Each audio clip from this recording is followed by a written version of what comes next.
All right, everybody, welcome to the next edition of the Mark You Down for a Cup of Joe podcast. I'm Mark, And I'm Joe.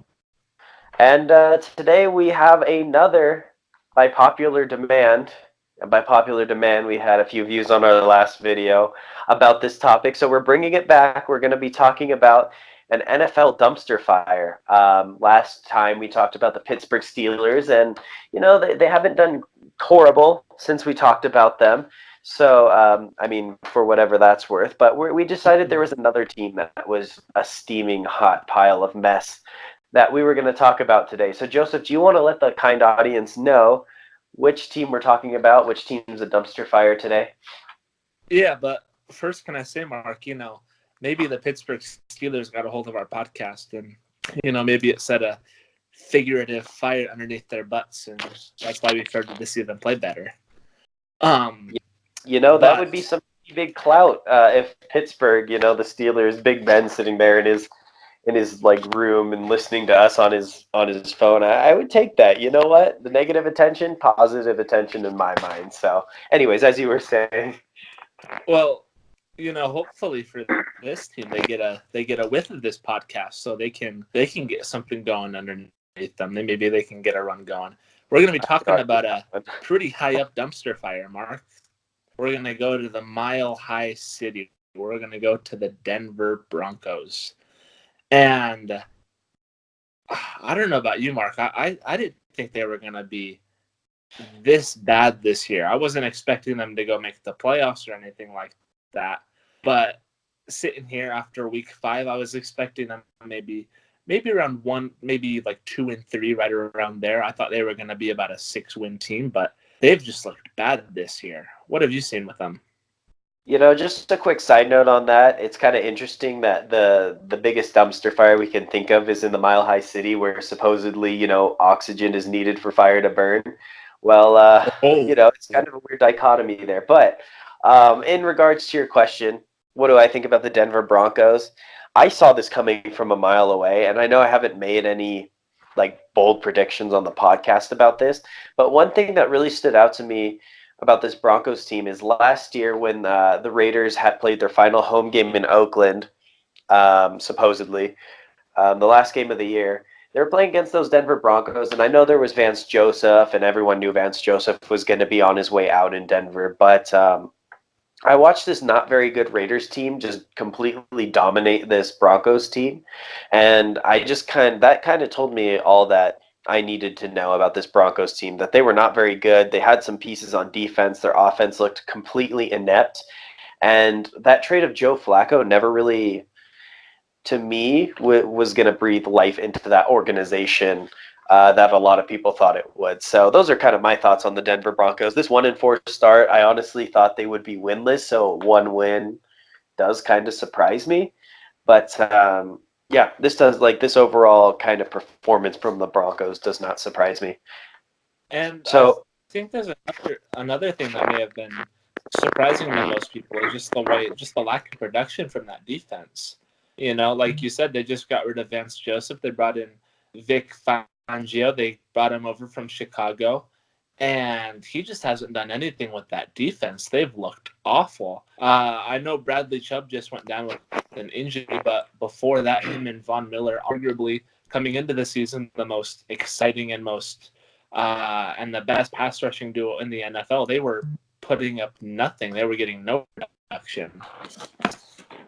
yeah, Vic Fangio, I think it's kind of hard to shoulder a lot of blame on Vic Fangio because does have some pieces on that defense. He is a first-time head coach. I think he's kind of figuring this out, but he really hasn't done that defense any favors for sure. But I think a lot of these problems are more deeply rooted in this Broncos organization than Vic Fangio. I think he might just be a symptom of the problem and not necessarily a cause of the problem. So, um, it's just yeah, I expect his defense to be better. He did a great job in Chicago last year with, you know, Mr. He Who Shall Not Be Named, except after this week, you know what? I could say Khalil Mack. I don't really care anymore. I'm not afraid of those Bears. Um, he did a great job there. He had a lot more talent, I would say. But Vic Fangio, remember, he was the defensive coordinator for those. San Francisco 49ers back in the early 2010s when they were really competitive with Kaepernick and that defense. I would think that their defense would play better, so I'm a little surprised about So that, but I don't think let he's the problem. let me pose you a question then, Mark.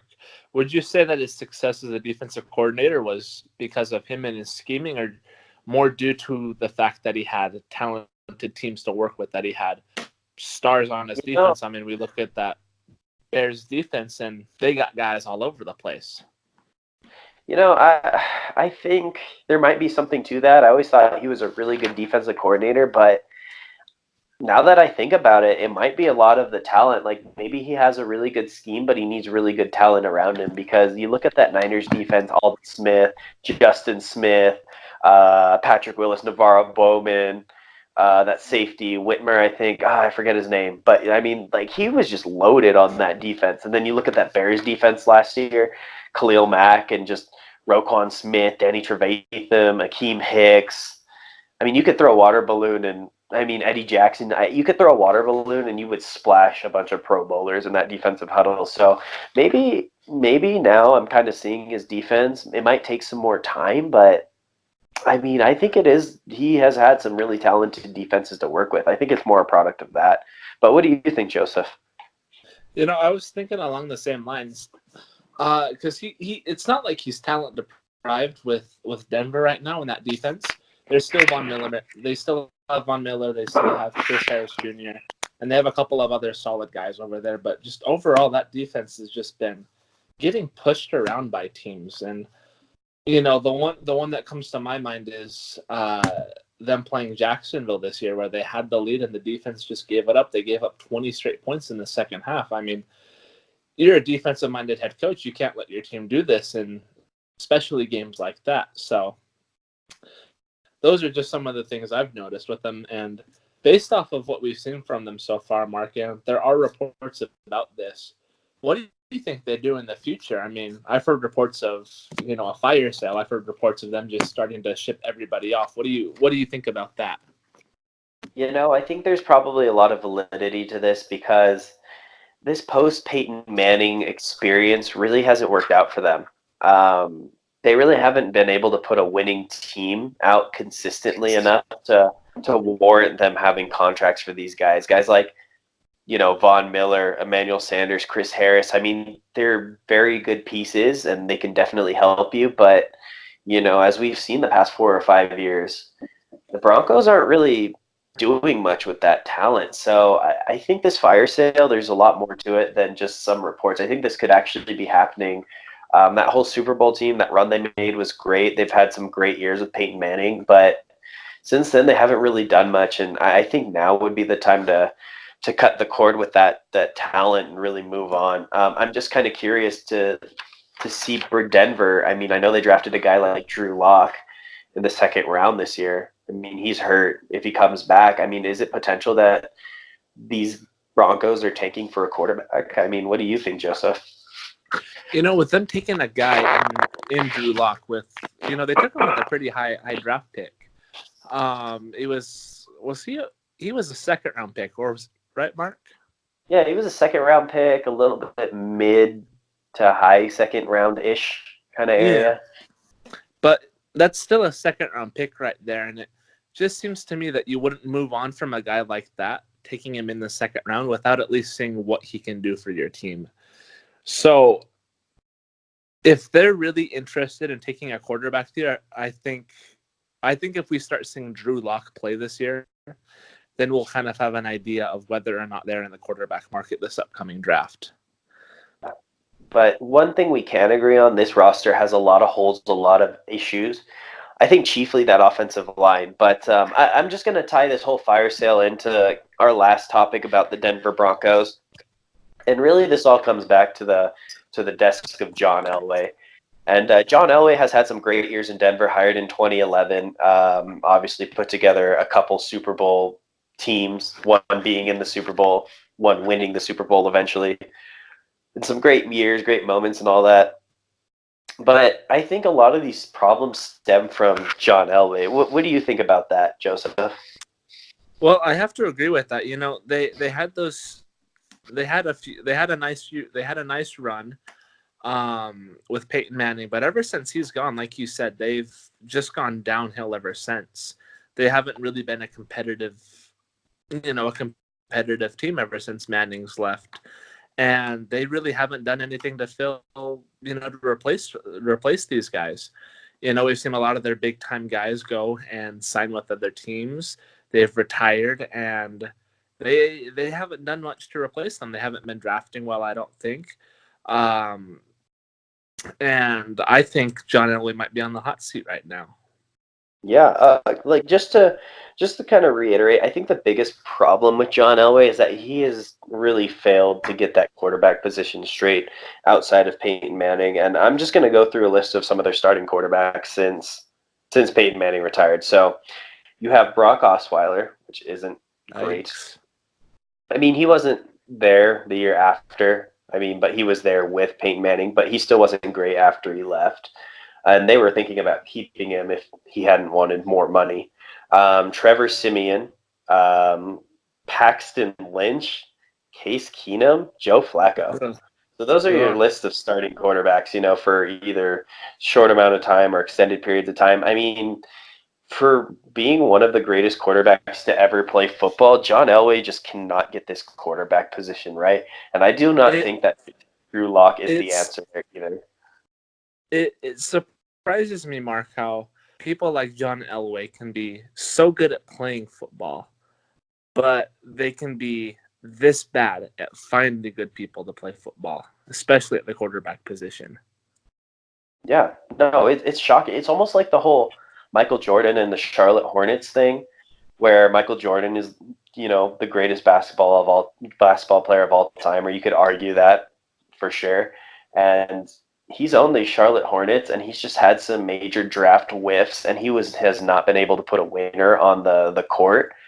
And I'll give John Elway a little bit of credit because he was able to put a winner on the field for a little bit of time. But yeah, it's kind of shocking that maybe he just thinks the quarterback position is easier because he was so gifted. So, if he gets a guy that's gifted, they could probably just work out. But I don't think it works like that. It's just maybe his whole view of this quarterback position is skewed. So, so just kind of with John Elway and his failure to do the quarterback position or really build a roster, it seems to me like John Elway throughout these years, he's never been really good at building a team. He's just been kind of good at acquiring free agent talent, which is kind of what he's done with Emmanuel Sanders and, Peyton Manning and DeMarcus Ware, that's guys how like he built that. those Super Bowl teams. Yeah, free agency. And then the draft hasn't been super kind to him. He's got a few good players like Von Miller, but, nothing since then. But, Joseph, do you think John Elway is on the hot seat right now? Is there a potential for Denver to just clean house right now after this year?